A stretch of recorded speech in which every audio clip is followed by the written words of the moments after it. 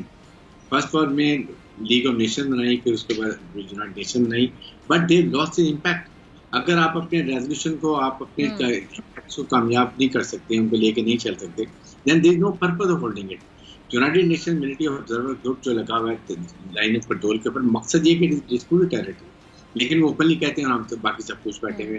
یہ خالصتان کے لوگوں کی ان کو غلط فہمی ہے. فائٹرز، یہ فائٹر نے اگر اندر کی طرح موو کر لیا تو ان کو سمجھ نہیں ہے کہ انڈیا کی حکومت کہاں جاتی ہے، اور انڈیا کے یہ لوگ جو ایکسٹریمسٹ ہندو ہیں یہ کہاں جاتے ہیں. باقی آئی تھے ادھر ماڈریٹ پیپل جو ابھی ان کے خلاف کھڑے ہو رہے ہیں آہستہ آہستہ. اس لیے اس وقت پر سکھ برادری کو انٹرنیشنلی اور ڈومیسٹک کھڑا ہونا یونائٹڈ کو بننا چاہیے. ساتھ ہی ساتھ کشمیری جو باہر ہیں وہ بھی ان کو سپورٹ کرتے ہیں، اسی طرح سکھ کشمیریوں کو سپورٹ کرتے ہیں. They have to make a united front to stand against Indian government atrocities which they causing as a minorities. اچھا ایک اور چیز بریگیڈیئر صاحب، یہ جو را کے بھیس میں چھپے ہوئے بھارتی سفیر ہیں، ان کی کالز بھی پکڑی گئی ہیں.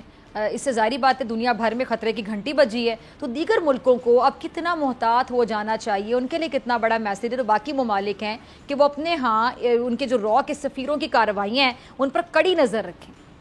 آئی تھنک اس لیے بڑی سمپل ہے. سفارتکار میں جب بھی اب ان کے نام جاتے ہیں سفارتکاروں کے لیے، تو یہ اپنے ایجنٹس را کے بھیجتے ہیں تاکہ وہاں پر جا کے افراتفری پھیلائیں، اس کو پرابلم کریٹ کریں، یہ مرڈر اس طرح بھی کروائیں. So they should carry out their own intelligence. باقی انٹرنیشنل ایجنسی سے بھی پوچھیں کہ یہ جو سو اس کمنگ، ان کا پرانا بیک گراؤنڈ کیا ہے، کیا ان کے انٹیلیجنس سے میں رہے ہیں یا ان کا را سے کوئی تعلق ہے. جس اور پھر سیکنڈ دیکھیں یہ کتنی کرج کی بات ہے، اتنی بڑی ڈیموکریسی کو اور ملک کو جو بہت بڑا چیمپئن سمجھے ڈیموکریسی کا، کینیڈا نے کیسے اس کو نکال کے بار بار. This shows the courage and authority اور مورل آف اے کنٹری. اور I think we gave lot of time to just ٹوٹو کو کہ جس طریقے سے انہوں نے بات کی ہے، ٹھیک ہے، باقی ملکوں بھی اس کی تکلیف کریں.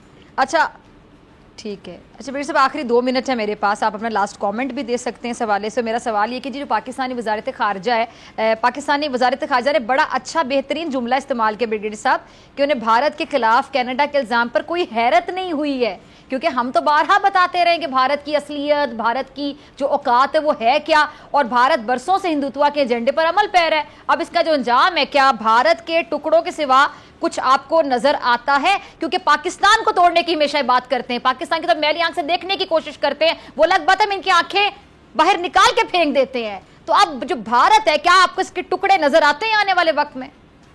پاکستان کو کسی کو کچھ کرنے کی ضرورت نہیں ہے. سب سے بڑا دشمن یہ 4 کا ٹولہ ہے انڈیا کا, جو انڈیا کو خود توڑنے کی چکر.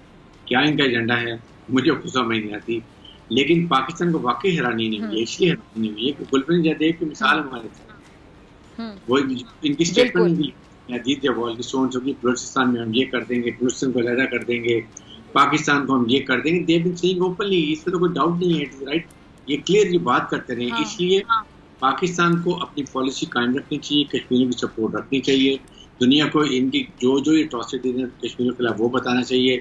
خالصتان کے لوگ باہر بیٹھے ہوئے ان کو اس کو ایکسپوز کرنا چاہیے. الٹیمیٹلی کہیں نہ کہیں دنیا کا ضمیر جاگے گا اور خالصتان اور کشمیر. اچھا, آخری 1 منٹ ہے, میں آپ کی موجودگی کا فائدہ اٹھاتے ہوئے ذرا ایک اور کامنٹ آپ سے لینا چاہوں گی. بریگیڈیئر صاحب, آپ نے دیکھا, آپ کہہ رہے ہیں نا مجھے تو پتہ نہیں چل رہا چاہتے کیا ہیں, واقعی ان کی نفسیات سمجھ نہیں آتی ہے. یہ جگ ہسائی ان کی ہوئی, کینیڈین وزیر اعظم نے ان کو ایکسپوز کیا, اور یہ اس پر بڑے شادیانے بجا رہے تھے, آپ نے دیکھا ہوگا. ان کو تو سمجھ نہیں آتی کہ کہاں ان کی بے عزتی ہو رہی ہے, کہ ذلت کا سامان جو کما رہے ہیں اس پہ یہ شادیانے بجا رہے ہیں اور اس کو اپنی اچیومنٹ سمجھ رہے ہیں. جیسا کہ آپ کو یاد ہوگا کہ ابھی نندن طیارے سمیت نیچے گر گیا تھا, اور اس کے بعد ہم نے جذبہ خیر سگالی کے تحت اس کو واپس بھیجا تھا. انہوں نے اس کو جاتے ہی میڈل پہنا دیا, سب بہت بڑی کوئی اچیومنٹ کر کے واپس آ رہا تھا. بالکل, اور یہی بات مجھے حیرانی ہو رہی ہے کہ ان کو کوئی شرم بھی نہیں آتی ہے, ان کو کوئی ہزیمت بھی نہیں ہوتی ہے. جس طریقے سے ان کی بے عزتی ہو رہی ہے, جس طریقے سے کینیڈا نے 2 دفعہ میں مرڈر ان کے کر دیا, اور ایک دیکھیں ایک مرڈر کے بعد انہوں نے ان کو سفارت کا جو راک ایجنٹ تھا اس کو واپس بھیج دیا. And again they have done the same. This means کہ دے آر سو روگ. ان کو کسی سفارتی آداب کی فکر نہیں ہے, کسی چیز کی فکر نہیں ہے. تو آئی تھنک یہ چیزیں اب کھل کے سامنے آ رہی ہیں. اس پہ یورپ بھی کھڑا ہوگا, امریکہ بھی کھڑا ہوگا, everybody will come in support of Canada. اور یہ یہاں پر اب میرے خیال میں انڈیا کو اور زیادہ چہرہ مخلوع نظر آ گیا ہے, اور ایسا دیکھیں گے یہ خود تباہی کی طرف چلتے ہیں. ٹھیک ہے بریگیڈیئر حارث نواز صاحب, بہت شکریہ آپ کے وقت کے لیے. اور ناظرین, اسی کے ساتھ مجھے دیجیے اجازت, آپ سے ملاقات ہوگی انشاءاللہ پیر کے روز, سیم ٹائم سیم چینل. اگر زندگی نے وفا کی, دعاؤں میں یاد رکھیے گا, اپنے پیاروں کا بہت خیال رکھیے گا. اللہ نگہبان.